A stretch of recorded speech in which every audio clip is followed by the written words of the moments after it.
We're back for our NFL best player props here for week number 4 of the NFL season. Of course, a full slate on Sunday, and we have a best bet for Monday, or a player prop for Monday as well. Again, our 5 favorite for week number 4 of the NFL season. If you're looking for our best bets in terms of money lines and player props, well, that's going to be linked in the description down below, along with our full week 4 predictions, all 16 games predicted in an hour-long video or longer than hour-long video. So make sure to go check those out. Make sure to hit that subscribe button. Hit that subscribe button down below for more college football content here on the channel, MLB Best Bets. As we move on now to the first of our 5 best player props for Week 4 of the NFL season, kicking things off with the Tampa Bay Buccaneers.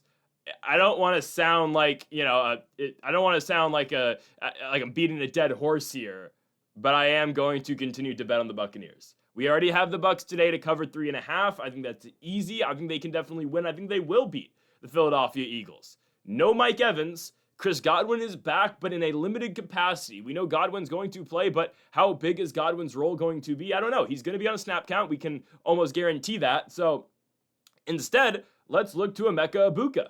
I was very close going either way with Amecha Ibuka or Sterling Shepard on over yards. I'm going to side with Ibuka. Now, again, I think Sterling Shepard, his line thinks 31.5. I think there's a potential for him to really break out because Baker does look for Shepard quite a bit. But Ibuka is firmly number 1 today. I mean, and it's not even close.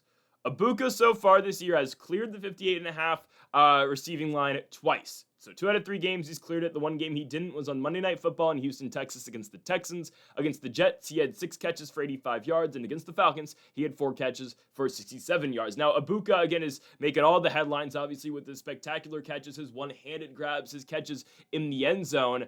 But he's going to see a lot of targets today. And I think if Tampa wants to be competitive, well, they're going to have to be competitive today because they're going to win. They're going to need to throw the ball quite a bit because their run game, although it's been all right, and the Houston game was definitely where it was at its best, the run game has struggled some. It has. They haven't struggled much in the pass game. In the second half, they haven't. First half struggles for Baker Mayfield have been apparent so far this year. Get that game against Atlanta. Houston at times, but really last week as well against the New York Jets. That offense didn't fully get going until we got later into that game.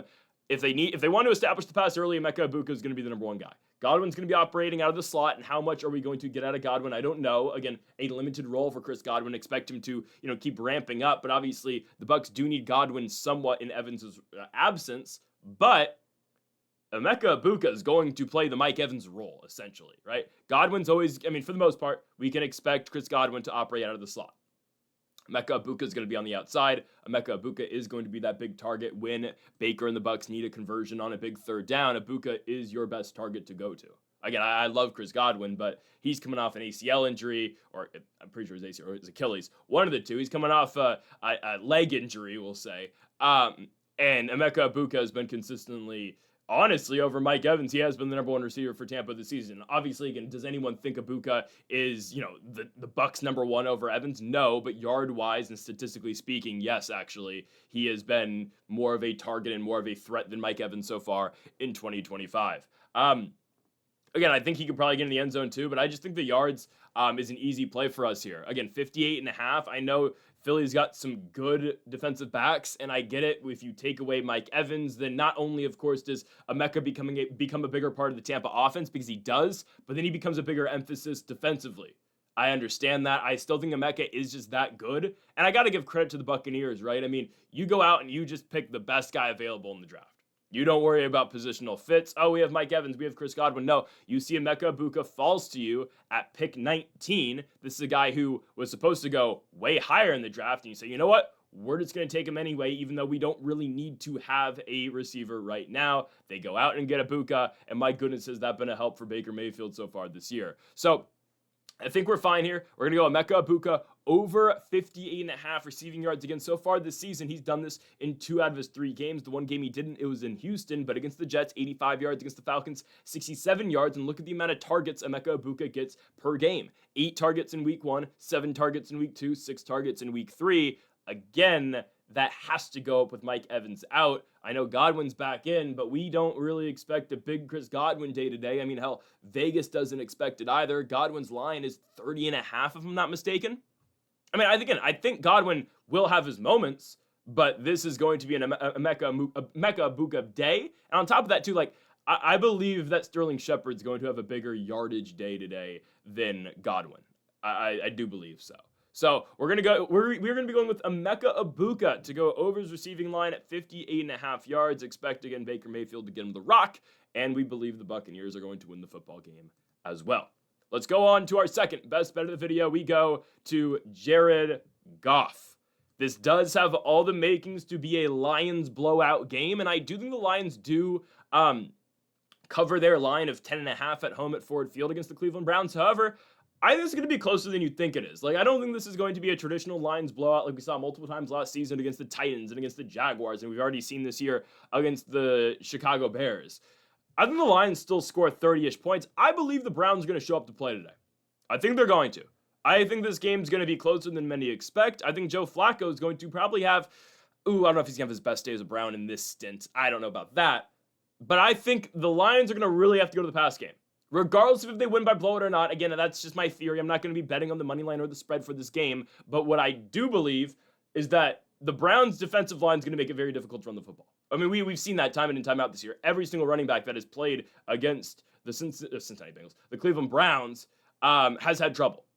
Last week, Josh Jacobs has loads of trouble against Myles Garrett in that offense. Week 2, what happens? Well, Derrick Henry comes into town, or the Browns go to Baltimore. Derrick Henry has like 25 yards and fumbles. I know the fumbling thing has been a major issue for him this season, but Henry doesn't do much in terms of yardage. And then week 1, I know Chase Brown has sucked all year long, and that's, that doesn't really, it's some on Chase Brown, but a lot of that is on the Bengals offensive line as well. But that's also, again, because of the Cleveland Browns. So I like Jahmyr Gibbs. I like David Montgomery. Again, that's the best 1-2 punch at running back in the entire National Football League. But that, I think, is going to get taken away quite a bit. Not to say Gibbs and Monty won't get some yards. I think they will be a threat at least. But I think the number one source of offense by far is going to be the pass game for Goff and the Lions. And sure, again, that's usually how it works for the Lions with their passing attack. But I think Jared Goff's going to have a pretty big day. So I look at what Goff has done so far this year. He's cleared this line in only one of his 3 games so far. But let's talk about this. The first game of the year against the Packers, 31 for 39 passing attempts on his attempts, 225 yards. Again, that's short by 2 yards. I'm not really concerned about that. Week 2 at home against the Bears, 23 for 28 passing, 5 touchdowns, 334 yards. Last week against the Ravens, 20 for 28 passing, 202 yards. So expect Goff to throw the ball, I think, at least 35 times today. And I know week 1, he only had 225 yards. If you watch that game at Lambeau for the Lions against the Packers, you can tell the new play calling is just really not working yet. It's obviously the Lions' first game without Ben Johnson, and sure, Aaron Glenn too defensively, but see what they're doing in that game. I mean, there are multiple drives in that game that end on a 3rd and long, and we're just gonna check it down to Jahmyr Gibbs. I mean, I'm serious. The play calling was absolutely atrocious in that football game. So that's why Goff does have 39 attempts, but not many of those went past 10 yards. You look at what they do in week number 2 against the Bears, they really open that offense up. And in week 3, they just don't throw the ball that much. I mean, obviously the Lions throw it in spots, and Goff played a really good game because that's just what Jared Goff does. But he only has 20 completions. It's the lowest by far this season. Again, 202 yards in total. Why? The run game's working. Montgomery, obviously, with some big carries. Jahmyr Gibbs had some big runs. You don't need to throw the ball at will if you can run it successfully as well. That's where this game comes into play, and that's where the Cleveland Browns defense comes into play. I don't think that the Lions are going to be able to really run the ball that well. Again, they will try, but every single game we have seen this season has shown us that the Browns defensive line and the Browns run defense is by far the best in football. And I know too, their pass coverage and their pass D isn't bad either, because all around, like as a whole, the Browns still, if I'm not mistaken, do believe have the number 1 defense in all of football right now. And yet they are 1-2 and barely survived against the Packers, obviously, with the blocked field goal, and then they hit a field goal on their own end of the field. It is what it is, and yeah, their offense is not playing all that well besides Quinshawn Judkins. However, I think the Lions are going to force the football downfield. It's just what they do. I think this is one of the best passing attacks in all of football, and it is without saying, Amon-Ra St. Brown, Jameson Williams, Sam Laporta, there are crazy targets, obviously, Jared Goff has to throw the football to, as well as Jahmyr Gibbs out the backfield. So I think once that run game gets stuffed, once the Lions can't get a push, I think they're going to start really ripping the football and throwing it downfield, and that's where Jared Goff comes into play. And it's not like Jared Goff's just a mediocre passer. It's not like Jared Goff's a mediocre quarterback. He is an elite quarterback in football. Jared Goff always finishes within the top 5 passing yards every single season, and I'm sure we're en route for that yet again here in 2025. So, again, we can expect Goff to really dominate in the pass game. We can expect the Lions to go to the pass game quite a bit if that run game is not working. Again, Detroit wants to run the football. I just don't think they're going to be allowed to, and I do think the pass game is going to be there more than the run is. So this is a fairly low line, in my opinion, for Jared Goff. I think he should clear it. Over 227 passing yards for Goff at home at Ford Field against the Cleveland Browns. We move on now to our third best bet of the video. We go to the 49ers and the Jacksonville Jaguars. I believe the Jaguars are going to win the football game. I actually do believe that. I think they're going to go cross country. I think that, the Purdy, we're kind of rushing Purdy back a little bit, I feel, just because Mac Jones is injured and you don't want to start Adrian Martinez this week. So Purdy is back after only 2 weeks off for an injury that was supposed to be about 3 to 5-ish weeks, but Brock is back. That's okay. Christian McCaffrey's usage is still going to be high.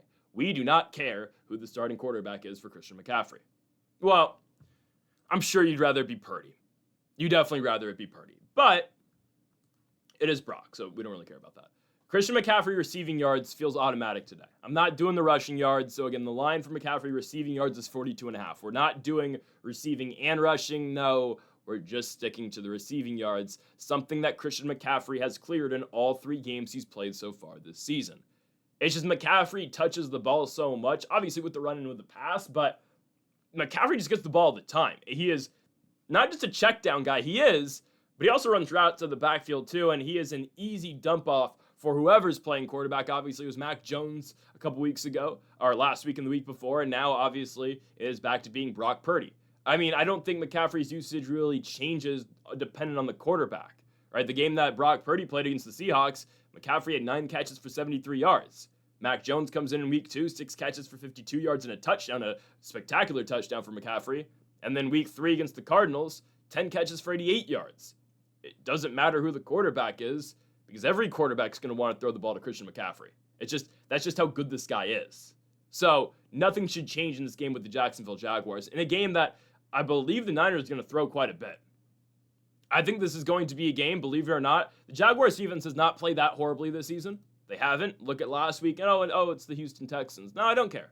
The Jags defense is not the worst, and I'm still waiting on the Jags offense to get going. I mean, look at week 2, though.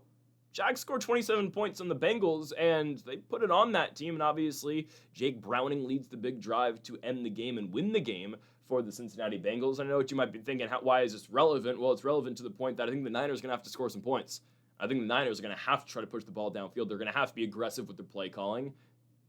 McCaffrey's always on the field, and he's always one of your main targets in the pass game as well, too. I mean, look who's playing receiver right now for the San Francisco 49ers. And look at the injuries that this team has. And obviously, there are more injuries not entirely involved to the receiving core. I mean, Nick Bosa is out for the year, which is brutal. And I don't know why everyone gets hurt on this team. But look at the receiving core right now. I mean, Ayuk's still not playing. George Kittle's out. And then you got both Ricky Pearsall and Juwan Jennings who are questionable for this game. I believe both of them will play in Pearsall and Jennings, but you never know what status these guys are truly at. Additionally, right, Juwan Jennings didn't play last week. Juwan Jennings played against the Seahawks, played against the Saints, did not play against the Cardinals. There's a chance he could be out yet again. Again, he gets the questionable tag, but who knows, right? I expect Pearsall to play. He did not miss last week. I'd expect Pearsall to be in the lineup. But even with Juwan Jennings and Ricky Pearsall, and you still get, I guess, Kendrick Bourne, who maybe his usage will go down now with Jones not being the quarterback, McCaffrey's still the constant presence in the lineup. And regardless of if Jennings is there, Pearsall is there, hell, even when George Kittle is there, McCaffrey still finds his ways to get yardage. And I believe as well, Brock Purdy playing and Brock Purdy being the quarterback only helps us as well. So we should be fine here. We're going to go Christian McCaffrey over 42.5 receiving yards again so far this year. McCaffrey, 73 yards on 9 catches against the Seahawks, 52 yards on 6 catches against the New Orleans Saints, and 88 catches, that'd be crazy, 88 yards on 10 catches against the Arizona Cardinals. His usage is still as high as it can be. Pure rushing numbers for McCaffrey hasn't been the greatest this season, but he can still hurt you in a big way, and obviously that is through the pass game. He is getting older. He's 29 years of age now, but McCaffrey's still a very good running back in this league, and I believe he's going to go over 42.5 receiving yards today, or tomorrow, I guess, against the Jacksonville Jaguars in a game where I believe there's going to be more scoring than anticipated. We move on now to our fourth best bet of the video. We go to Josh Jacobs. Sunday Night Football in Dallas. Is this in Dallas or is this in Green Bay? It's in Dallas. Doesn't matter. The Packers are winning. It's in Dallas. Cowboys versus Packers. I think Jacobs easily clears this line. I know he's only done it once this year in a game where he had to have 23 carries to get it. Hear me out. The Cowboys don't play defense. The simplest way I can put it for you. I believe the Packers are going to put it on the Cowboys. I think the Cowboys are going to be so worried about that pass game because of how much they've been chewed up by the Bears, by Russell Wilson and the Giants. And then, okay, underneath here comes Josh Jacobs. And with this amazing offensive line, who sure couldn't get Jacobs any yardage, couldn't get Jacobs any space against the Cleveland Browns. But my point being with that, like I went over earlier, nobody has gotten any yardage against the Cleveland Browns this season rushing the football. It is a difficult challenge and it is a difficult test. Jacobs week 1 against the Lions, 19 carries, 66 yards. As we've seen, though, look how good the Lions defense is, too. Washington's defense, jury's still out there. But again, 23 carries for 84 yards. The Cowboys' defense is one of the worst in football, if not the worst in football. And I get it. The run game has been kind of stifled by Dallas, at least defensively. I mean, DeAndre Swift only had 33 yards last week. The Giants really didn't have many rushing yards either in week number 2. Cam Scatterbo had 11 carries for 45 yards. And in week 1 against the Eagles, well, Jalen Hurts was the one doing the damage on the ground.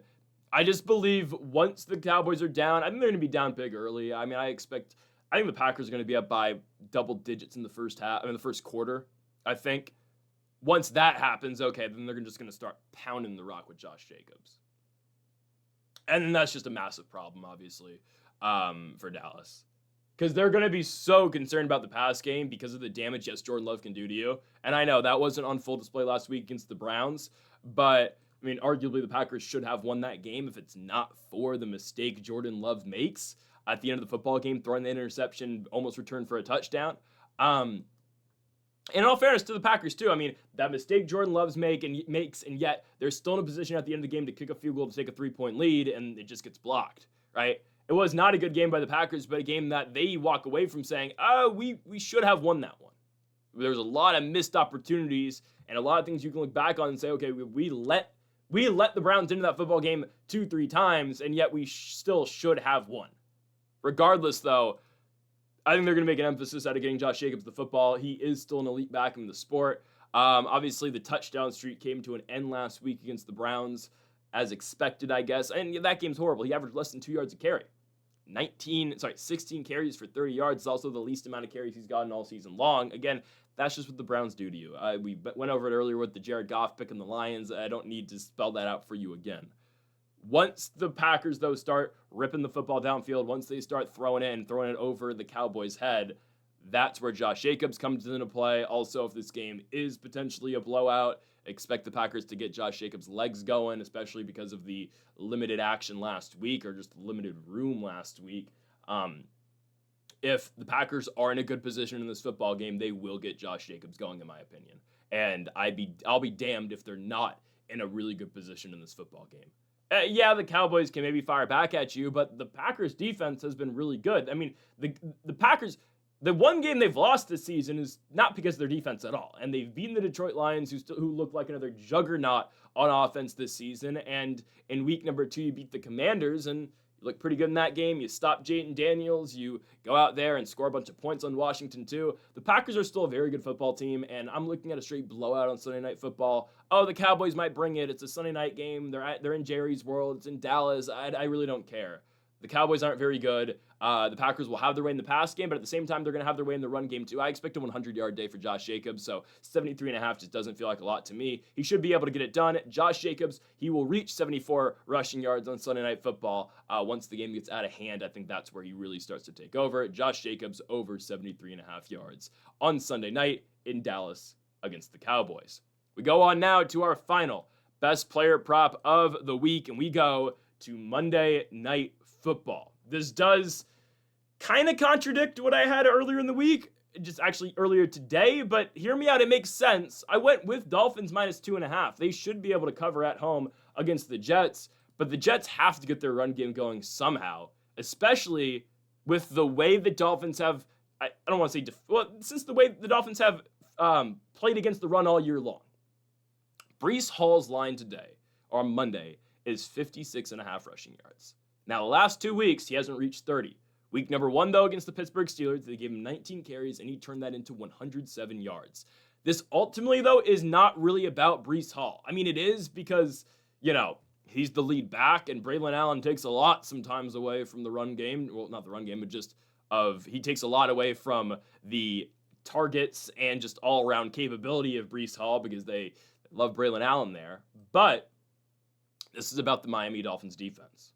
Now, I believe the Dolphins are going to win. I went on the record on our best bets and with our predictions earlier in the week, and I said I believe this game is going to be a shootout. I think we see a lot of points, and the reason why I took the Dolphins is because I know their offense hasn't been great this year, but for the most part, who's more equipped to win a shootout? I think if you put Tua against a bad defense, yeah, he's still going to be okay, and the Dolphins should shred a bad defense. So, and I know the Jets, sometimes they can come through. I don't care. No, okay.